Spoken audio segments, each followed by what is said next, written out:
at dakuin natin si Chis Escudero dahil ang sinasabi po dito mga kababayan, no, para matsugi si Chis o para maalis o masibak si Chis. O eto ho mga bossing. Balita po ng Politico .com.ph. Nako, dito pala lumabas yun. Para matsugi si Chis Escudero tags house for revealing campaign donor na nag-donate sa kanya ng 5.2 billion nung panahon ng eleksyon mga bossing. At ito po ang matindi. No? Ang sinasabi o may nagsasabi ho na yung top campaign donor ni Chis Escudero ay siya ding malaki ang natanggap doon sa mga flood control, mga kababayan. Basahin ko para sa inyo. Senate President Francis Escudero has accused political forces in the House of Representatives of orchestrating a demolition job against him over the revelation that his top campaign donor had secured billions of pesos in government flood control project. Demolition job daw ho yun. Paano kung totoo naman? Di ho ba? In a press conference on Tuesday, August 12, Escudero decried report linking him to Lawrence R. Lubiano, president of Centerways Construction and Development Incorporated, which allegedly cornered more than 5 billion in flood control contract. Aray, ayos in a span of 3 years, laki na kinita agad. No? Lubiano contributed 30 million to Escudero's 2022 senatorial campaign. Naku, Chis, hindi mo masisisi ang sambayan ng Pilipino na umiisip sa iyo ng ganyan. Di ba? Lalo na't link sa yon na 30 million ang contributed niya doon sa iyong kampanya nung 2022. No, iisipin ng mamamayang Pilipino, ano kaya ito? Meron kayang kinalaman si Chis Escudero sa pagbibigay ng mga proyekto dito sa kay Lubiano, no? Para mas paboran lagi yung kanyang construction company? Hindi po natin masisisi ang mga kababayan natin kung ganyan po ang iisipin diyan. Dahil simula dati pa naman mga bossing, uso sa mga politiko yung tanaw ng utang na loob.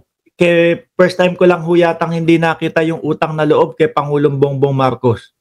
Mga kababayan, biruin mo, ang daming gustong magpondo doon po sa kampanya ni Pangulong Bongbong Marcos, pati na nga po si Charlie Atong Ang, mga bossing. Di ba? Pati ho si Charlie Atong Ang gustong magpondo doon sa pangangampanya o sa kampanya ni Pangulong Bongbong Marcos, pero tinanggihan. Siguro hindi lang siguro trip ni Pangulong Bongbong Marcos yung manggagaling doon sa mga sa sugal. Although legal yung mga pasugalan ni Atong Ang, hindi niya siguro trip yun. Or baka nakakaamoy na siya ng kung ano man doon kay Atong Ang. Di ba? Ito talagang sorry, Chis. Kasi ang mamamayang Pilipino, kinamulatan yung may mga ganyan na pagtanggap ng utang na loob Sige, ganito ang gawin mo. No, pondohan mo yung kampanya ko. Tapos, yung mga ganyan, ako na bahala dyan. No? Ako na ang bahala dyan.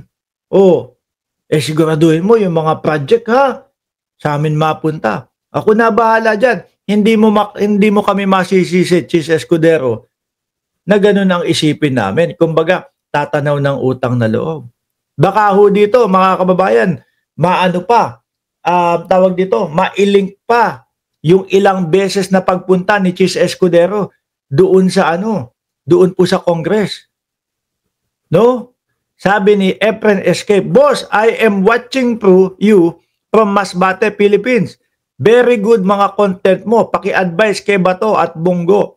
Meron info, nagpalabas na ICC arrest warrant para dakpin sila ng Interpol. Bato, message na kayo ni Duterte. Naku po! Kayo naman sir. Ang tahitahimik po ng ating vlog ngayon at kumbaga hindi kasama si Bato at si Bongo dito, pinapakaban niyo naman yung mga tao. Dito muna tayo kay Chis. Bigyan naman po natin ng isang araw na pahinga yung utak ni Bato de la Rosa na wag pong isipin yung yung ICC. Dito muna tayo. Meron pong mga politiko, mga kababayan na talagang, sige, ganito, kulang ang pondo ko sa aking pangangampanya Baka hindi ako manalo. Pero pag ako nanalo, wag ka mag-alala. Nakasuporta ako doon sa mga project mo, sa construction company mo. Sigurado na sa inyo mapupunta yung mga bidding na yan. Meron na naman din po mga drug lord naman din mga kababayan. Meron naman po mga drug lord na, pondohan kita. Ikaw na bahala sa protection ko, ha? Ikaw na bahala kapag ka merong gustong umabala sa negosyo kong droga. Yan, ganyan. Mga pasugalan, yan mga ganyan. Ikaw na bahala. Huwag mong kakantiin yung mga ko pag nanalo ka, ha? Pero ako ang magiging sanhi ng pagkapanalo mo. Nako, may mga ganyan At lilinawin natin, hindi mismong si Chis Escudero ang tinutukoy natin dito. Pero hindi nila pwedeng sisihin o hindi sila pwedeng magalit sa sambayan ng Pilipino kung isipin ng sambayan ng Pilipino na baka, o pati tayo, na baka kaya nasa top itong Centerway Construction and Development, baka may pagtulong ni Chis Escudero bilang utang na loob. Malabo nangyari yan. Ilan ba kaalyansa ng Pangulo sa Senado? Pangarap na lang ni BBM yan na makapagbuo siya ng mga kaalyado na Senate President. Ano kaya ginawa ni Quezon sa HOR nung nakita siya sa CCTV? Holiday nun at Sunday. Yun nga baka mamaya sa mga ganitong issue, maidikit, Dahil hindi malayong maidikit mga kababayan. Ang sagot naman po ni Chis Escudero, mga boss chief sir, kaibigan lang daw po yung si Lubiano. Ito naman po ang sagot ni Francis Chis Escudero, mga kababayan. He's just a friend. Kaibigan lang. Kayo naman kung ano-ano iniisip ninyo, Escudero admits knowing Sorsogon contractor with 5.2 billion DPWH deal. Ba, taga Sorsogon? Taga doon ba si Chis Escudero? Taga Sorsogon mga kababayan? Taga Sorsogon. Tapos sinasabi doon sa balita ng politikong unang pinakita natin